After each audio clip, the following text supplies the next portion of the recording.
Hello mga kabahay, mainit ba sa loob ng bahay nyo kahit naka-aircon na? Feeling mo ba para kang nasa loob ng isang higanteng oven? Kung oo ang sagot mo, baka hindi lang insulation o pintura ang kailangan mo. Baka ang problema ay nasa bubong mo. Alam mo ba na ang tamang roof ventilation system ay isa sa mga pinakamahalagang paraan para mapanatiling presko at komportable ang tahanan mo?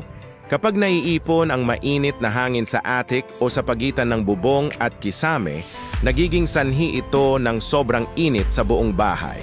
Kaya naman ngayon, pag-uusapan natin at ikukumpara ang dalawang sikat na ventilation options, ang ridge vents at ang turbine vents. Ano nga ba ang pagkakaiba nila at alin ang mas bagay para sa'yo? Tara, alamin natin.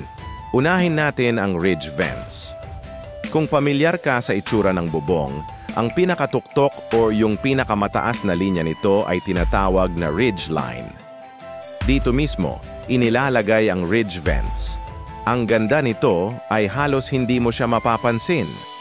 Dahil nakablend ito sa design ng bubong, nagbibigay ito ng malinis at sleek na itsura. Ang principle nito ay simple lang. Yung mainit na hangin na natural na umaakyat ay tuloy-tuloy na lumalabas sa vent na ito. Ito'y isang passive system. Ibig sabihin, umaasa ito sa natural na daloy ng hangin. Pero may mga dapat ka ring tandaan.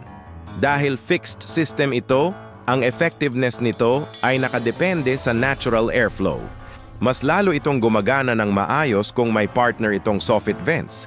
Ito yung mga butas-butas na makikita sa ilalim ng eaves o yung nakausling parte ng bubong mo.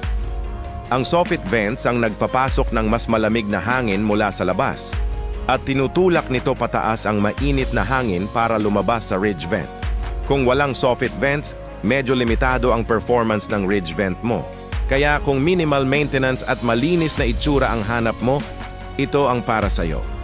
Ngayon naman, dumako tayo sa turbine vents na kilala rin sa tawag na whirlybird. Siguradong nakakita ka na nito. Ito yung parang sombrerong umiikot sa ibabaw ng mga bubong. Unlike ridge vents, ang turbine vents ay isang active system. Umiikot ito kapag tinatamaan ng hangin at sa pag-ikot nito, para itong vacuum na humihigop ng mainit at stagnant na hangin mula sa loob ng attic mo palabas. Dahil dito, mas mabilis itong maglabas ng init, lalo na kung nasa isang lugar ka na mahangin. Kitang-kita rin ito mula sa labas, kaya madali mong masusuri kung gumagana pa ba. Pero syempre, mayroon din itong mga disadvantages. Dahil may mga moving parts ito, yung mga bearing sa loob ay pwedeng masira o mag-wear out over time. Kapag lumana, pwede itong maging maingay, lalo na kapag malakas ang hangin. Minsan parang may multong umuungol sa bubong mo.